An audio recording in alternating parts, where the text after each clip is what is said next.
Hey, everybody, Kevin here with Pursuing Pixels, and welcome back to another edition of Save It for the Cast. And you know the drill by now, although I'm not going to do anything super special for this one here or anything, but this is the 100th edition of Save It for the Cast here, which is just wild to me. I still remember like having a little mini, not panic attack, but like when we talked about like adjusting the recording schedule to go into every other week and trying to coordinate like, I still want to have a weekly podcast. How are we going to figure this out? And then, eventually deciding like, hey, we always end up talking for like sometimes 2 hours before we even record the podcast proper. So, and we, typically have a little chunk of gaming conversation in there. Or there's been a few Save It for the Cast episodes, that have ended up just being like some music talk or, whatever it might be. But obviously, mostly video game talk, which is going to be no different this week. But it's just crazy to me to think like, obviously, if there's 100 of them and we're doing them every other week with a few, holiday edition episodes or anniversary edition episodes thrown into the mix there. Although I will say we've kind of thrown the anniversary episode to the wayside just because we're always just like looking for stuff to talk about on those. And, we would just pick a game that we haven't talked about on the podcast yet. And it just feels like we can just do that on a regular, podcast episode. So we've kind of thrown those by the wayside, especially since on the day that this episode comes out, this will be the fourth annual, wrapping up of our Pursuing Pixels James Jam Game Jam, which is amazing. We have another week-long Game Jam, which we've been hosting every year for the last 4 years now. And then the week, from the time that this episode comes out, for a full another week, they'll be, playing the games and rating them and everything. And then we'll have a little celebration, to see who the winners are and everything, which is just a ton of fun every year. I really can't wait to start digging into all the games. We had just about as many people sign up as last year, and I'm guessing right around the same number of entries, but you never know. Last year I think we had about 60 entries with 280, people entering the jam, and I think we had around like 275, 280 this time around. So I'll definitely be curious to see, how many games we end up getting submitted at the end. And yeah, people seem to be really excited about the theme this year, which was positioning. I try to keep the theme to always, number one, start with a P to just lead into our Pursuing Pixels alliteration in the most ridiculous way, hence the name of the Game Jam. But it's just I really can't wait to see what everybody cooks up this year. I kind of lost my train of thought there just thinking about the jam. But yeah, I really can't wait to play through the games, do a couple streams. I think that's maybe what I was going to say, which is always a ton of fun. I usually end up doing about 3 live streams and playing through every game that I'm able to, with a few exceptions, and every game that looks like it was, properly submitted for the jam. Unfortunately, we're running into a little bit of spam like we do every year, but I think I've been doing a pretty good job of cleaning that all out of the way. But yeah, in just a little bit here, I'll be kicking the ball over to John, Randall, and I for a bunch of video games talk, kind of all over the map. I talk a little more gaming with my nephew. Randall talks a little, I guess we all kind of talk a little Castlevania, piggybacking off of Randall's recent Castlevania Double Pack on the Game Boy Advance that he popped in. I talk a little game collecting off of that, and I've been having trouble finding all my games. Not a ton of them, but there's definitely a few of them missing. John has been playing a bunch of Destiny 2, and in turn has been inspired to download Godot and try making a game with our buddy Mikey. I don't know if they've actually really tried anything just yet, but he's just kind of half joking. Well, I don't know if he's half joking. You never know with John. He's always going to surprise you by just going all in on like a project that you thought he was just like noodling around with. Because I know he's been messing around even a little with Pico 8, or talks about it a little bit, messing around with Pico 8, I should say. I don't know if he's been doing any of that lately. But yeah, as far as what I've been playing lately, I'm going to keep it short and sweet here, since we got a few chunks of conversation coming up here that are, and I've been super busy with the Game Jam, and just actually not been feeling great starting this new job, which has been going great, but my back and body have just been killing me. So I'm just going to, keep it short and sweet. But one thing that I have fired up recently, I downloaded, and I'm planning on picking up a physical copy of the Pipistrello and the Cursed Yoyo. And I'm not sure if it's Pipistrello. I'm not 100% sure, but this is from Pocket Trap Games, the same people who made Dodgeball Academia, which I was a huge fan of that game. I never fully finished it or anything, but it was kind of like a top-down action RPG. Like the gameplay, like the adventure portion of it really played out a lot like Pokemon. In terms of like you would even have people that you would battle against that would be kind of like on your route or your path that, like, if you cross their line of sight, they'd be like, hey, let's have a match or whatever.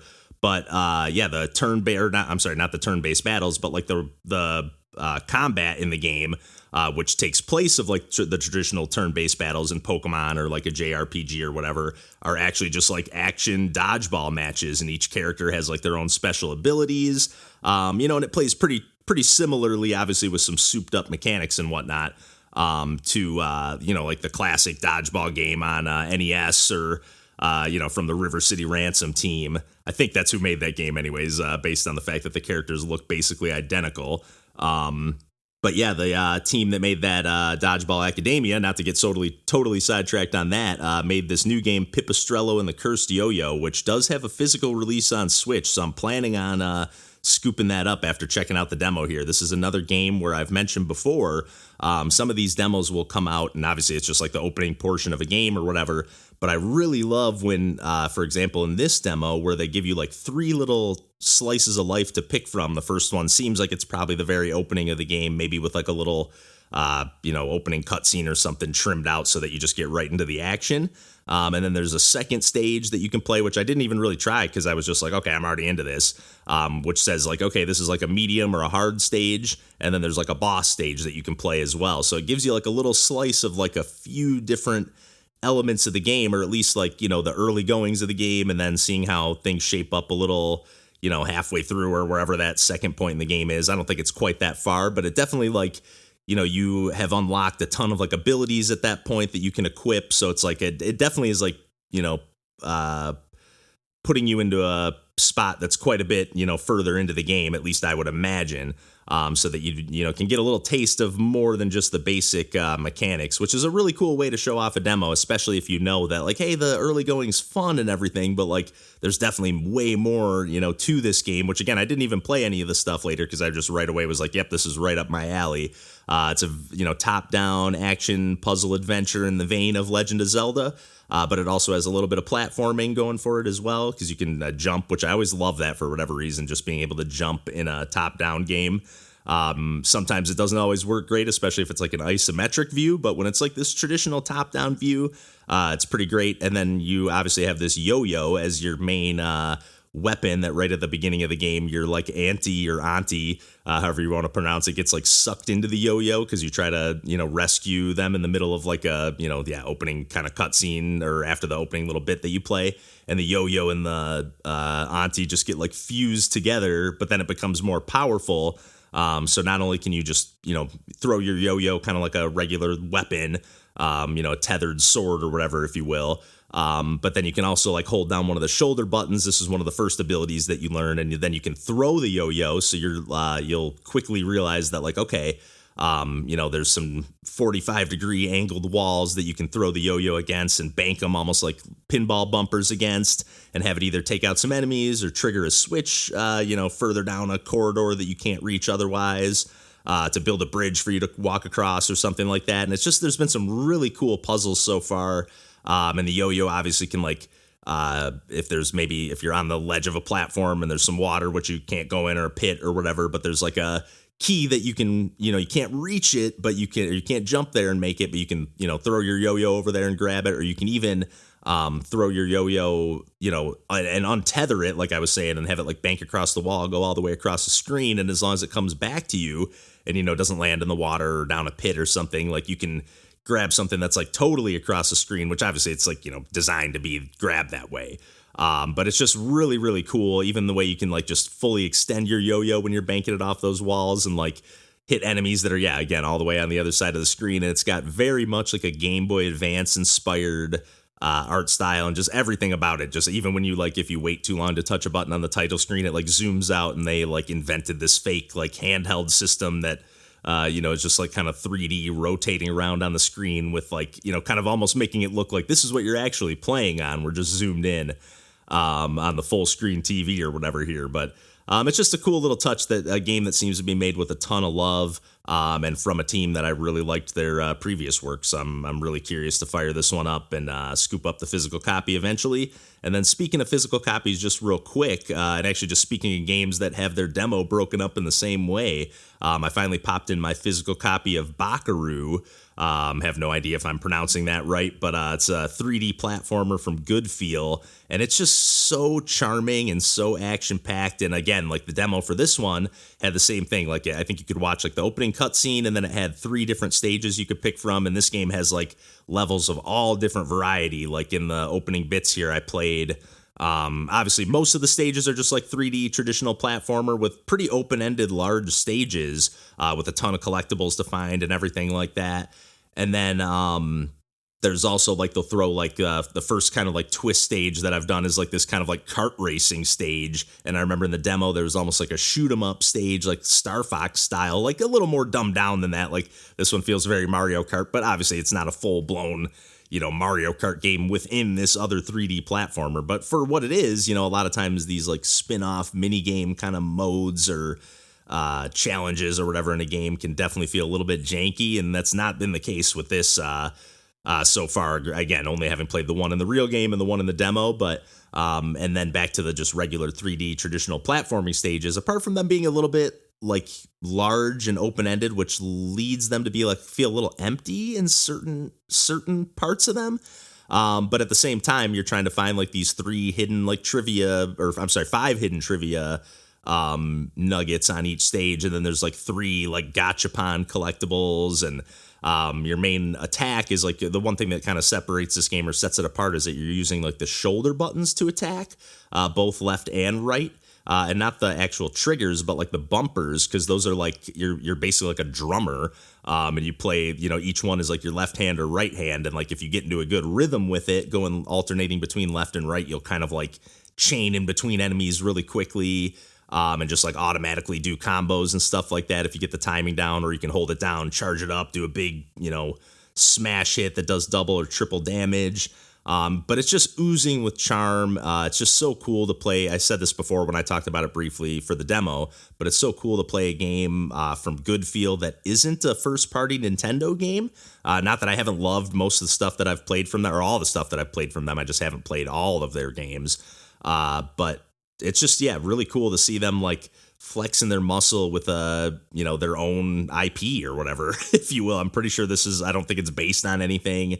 But it feels like it could be. Like it almost has like the level of production of like Sushi Striker on the Switch, although it doesn't have like the full blown like actually animated anime cutscenes that could have been in like a Saturday morning cartoon in the 90s or even 2000s like Sushi Striker could. But like it just has like a similar energy to it, and for whatever reason to me, and you're just like traveling and exploring all across Japan and like kind of like a realistic history, but like alternate history. It's just really, really cool. And the game seems massive. I think there's like 62 stages or something like that.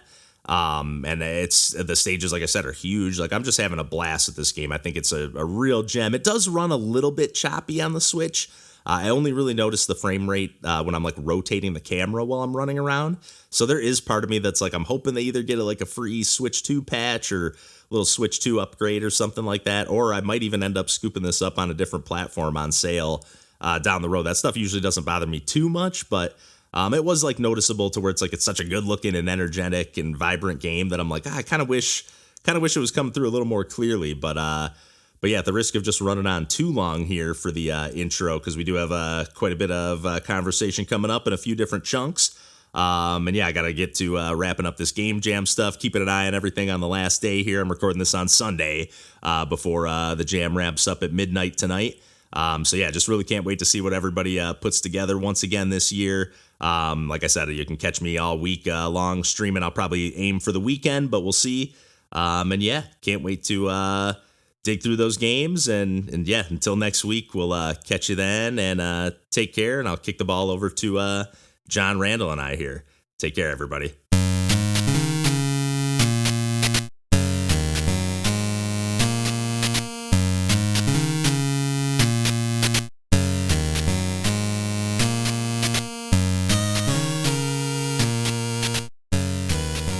Dude, it's crazy watching my nephew play video games now. Like we were playing Mario Kart, and I turned on like the feature, like the auto drive and like the bumper steering or whatever. But like he put it on 50cc, and like he came in first place on the on the circuit. I was like, what the fuck, man? Like I showed him one time. I was thinking, all right, he's not going to be able to juggle like steering and like using items, but I showed him like, hey, here's how you use the item. And like after a couple times, he's like figuring out as soon as an item pops up, he's like slamming that trigger. I was like, man, he is like, this is crazy. How like that's awesome. He's obviously not drifting or anything. But like, not yet. He's not even 3 years old. I was like, this is fucking crazy, man. This is like insane. Even like we were playing, he really likes that Monimals game. Every time I fire it up, like he picked it one time and it's like real colorful and bright. It's like kind of just cementing everything I said about it on the podcast. Like it looks like a Nintendo game. Right. And he's like, I set it down for a second. He was playing Mario or Mario Kart or something. I didn't realize he like hit the home button, canceled out of the game. And then, cause it's a touchscreen. He just clicks on the other thing. He's like, oh yeah, I want to play this one. And then it boots up Monimals and he's just like playing the levels. I was like, how did he like select on the menu? like how the fuck did he get back in there? It's insane how like these kids these days it's not just him. I've seen tons of kids just like, using these devices and it's like, this kid shouldn't be old enough to do that yet. I don't know. It's crazy. Just pick it up, man. But it's kind of awesome. It's getting me juiced to fucking play video games with him as he gets a little bit older here. Hell yeah. That's awesome. Yeah. I'm pumped. He's even pretty good at like New Super Mario Brothers. Like he'll remember all the like he must have played the levels with like my brother and his wife, his mom and dad. Yeah. Cause like he'll like remember there's like a hidden secret tube like underneath the ground there, and he'll just like go down the tube, or I'll be running past like a section and he'll point at the wall and be like, coins. And I'm like, what's he talking about? And it's one of those invisible walls with all the coins behind it. I'm like, it's crazy how he just remembers all this shit. Yeah. Not an easy awesome game either, necessarily. I know. And he's like, obviously, but like, and again, like he'll turn on like Nabbit, and it's like, okay, he's just got to like jump over the gaps now. It's like, that's cool. Doesn't have to worry about the enemies. It's pretty cool. Like those features are coming in way more handy than I ever realized that they would. Right. For me personally, I always just thought like, oh, I'm never going to use those. And now I'm using them all the time. And then what do you have again, Randall? You got Castlevania, Aria of Sorrow. Castlevania, Aria of Sorrow. Nice. I'm playing it on the old, what's the name here?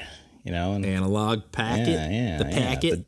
Got the old double pack from the Best Buy days. Pulled that back out. Now, I think I have that one too, actually. And I might have got rid of it. Had a save file on there that is literally probably from I don't know, when did this come out? Like 2000. This double pack came out in like 06 probably, so somewhere around that time frame, which is kind of. And what's the other one on there? Oh yeah, because Order of Ecclesia. Oh no, that was on DS. That was on DS. Let me look.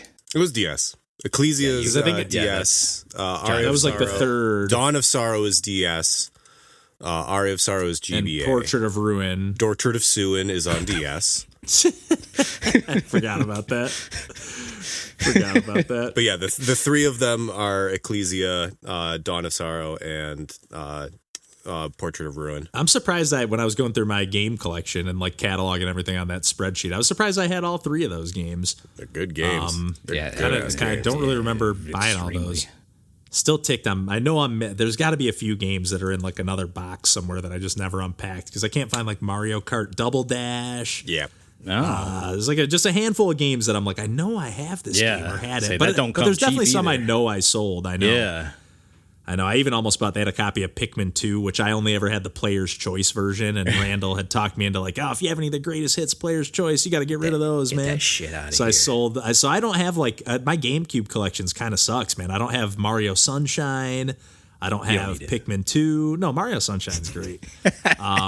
But Pikmin 2 is like, they had a copy of it at one of the stores for like $53, not Player's Choice. And I was pretty tempted. I don't know. I didn't look up what it normally goes for. I feel like seems like felt fair pretty value fair to me. Yeah. I felt like that was what it went for years ago. So right. I was like, that felt fair to me. Unless probably it was just like because it's missing been the re-released so many times, I know. No, for complete, it's going to $55 right now. So that's... Okay, that's not terrible. No. In my head, if I'm like, I can buy it for about what it used to be new, it doesn't like kill me.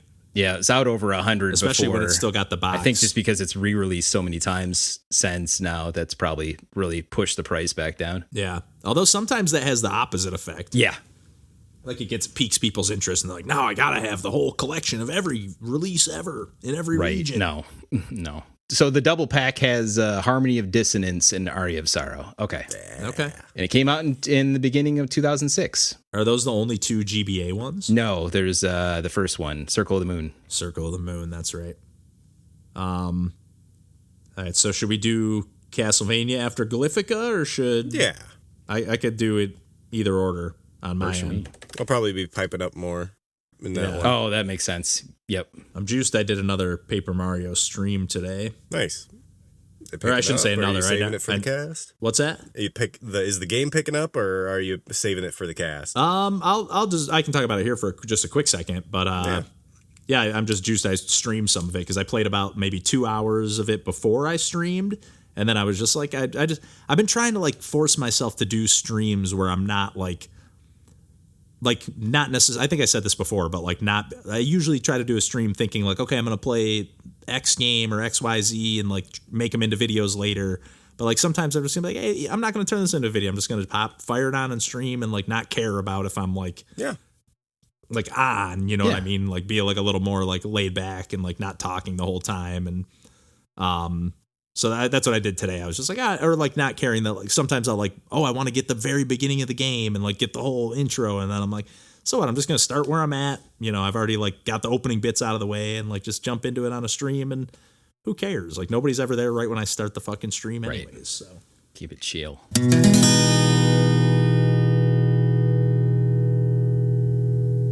And not what I'm doing with Destiny 2, for God's sakes. God damn it.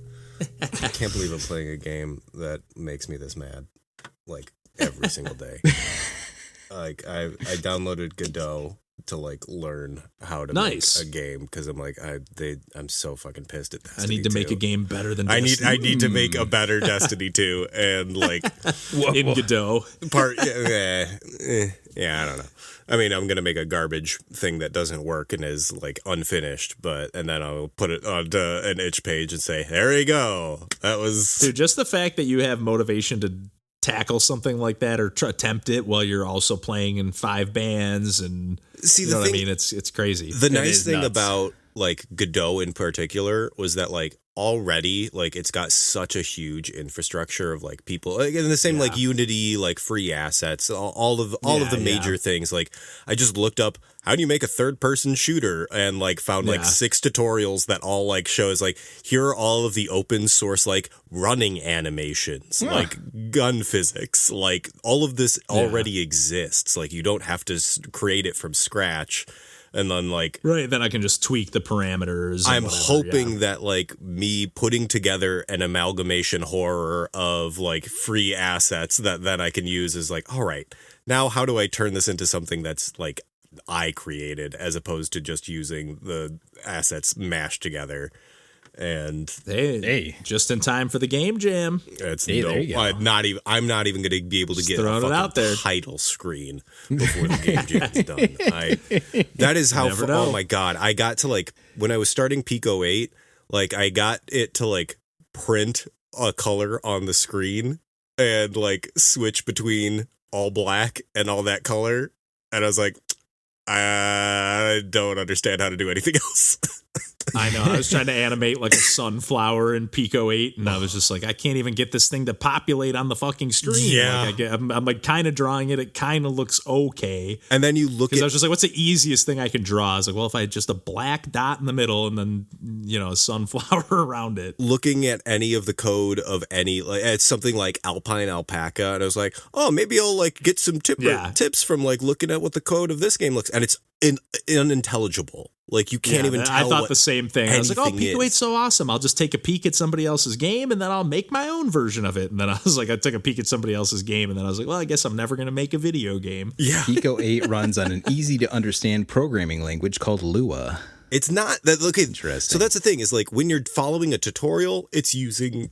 Yeah, you just got to dedicate the time. But they're using, like, accessible, like, grammar and accessible, like, language structure. Whereas, once you start pushing the thing to its limits, you're getting into, like, theoretical applications of, like, or like having 6 operators like working in tandem that are all doing something simultaneously to generate particle physics with limited resources that you're managing on the fly. Yeah, with like 50 and then obviously compressing it max size. It's like unbelievable. I saw someone. It's kind of insane what people do with Pico 8. It's like insane. I saw somebody post about like they made dynamic lighting in Pico 8, but that meant that took up the entire space of the cartridge. I think I saw that same post. It's 8-bit I saw that freaking same post. platform. Yeah, dude, it was really.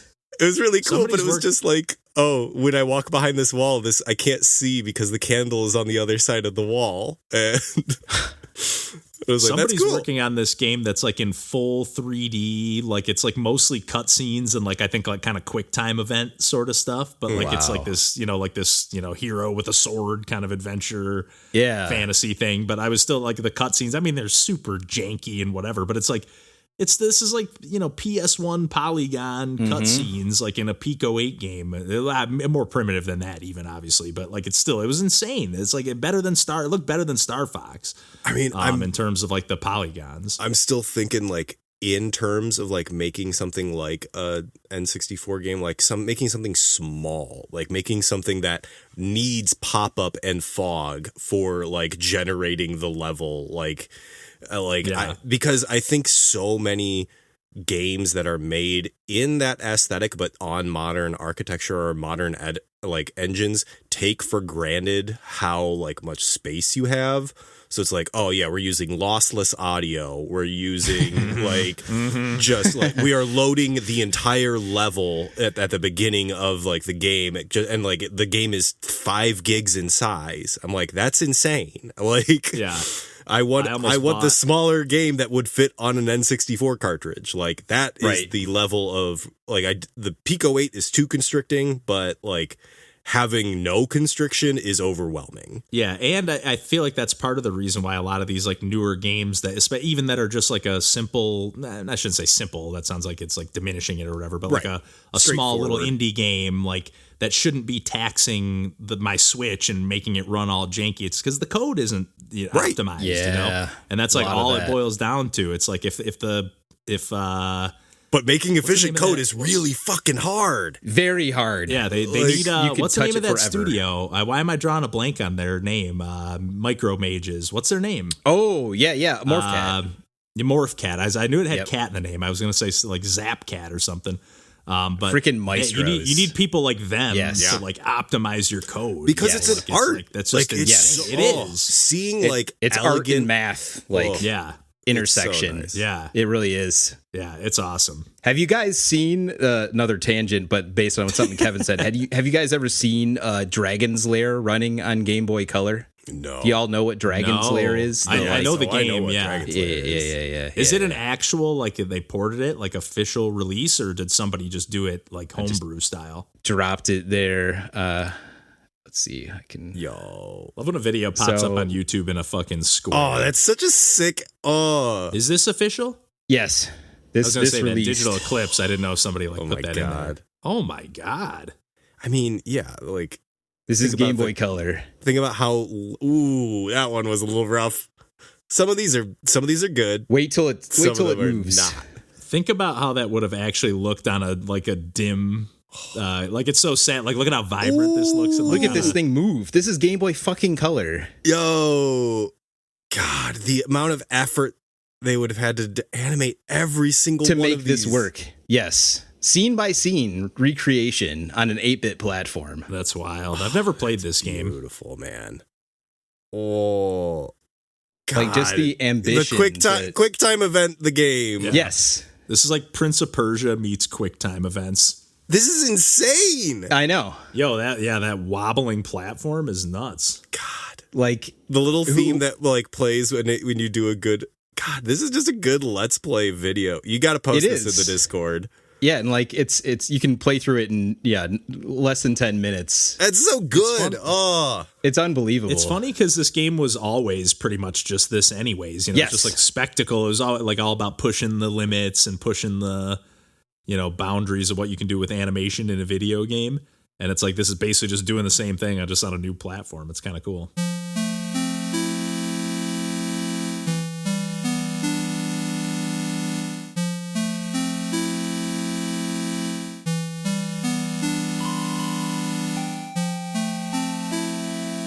I got a Zevia Cherry Cola with a $7 orange vanilla rum sort of concoction. Yeah.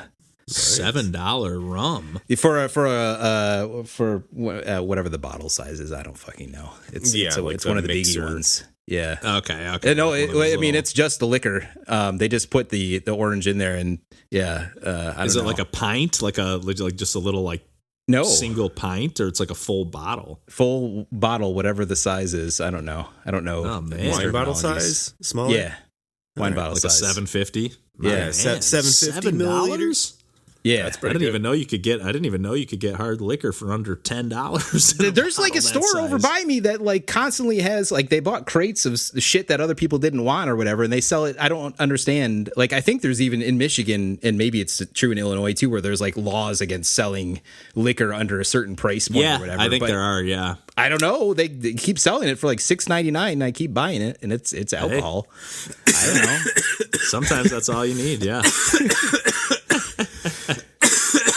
John's disgusted. Daddy's got some retro boutique hardware. Anytime you guys are gonna make me laugh hard, I'm just gonna start dying off screen. Yagging. Fuck. Well, this is the last episode with John because he died. No, don't do it. Mid-recording. It's not fair. Man.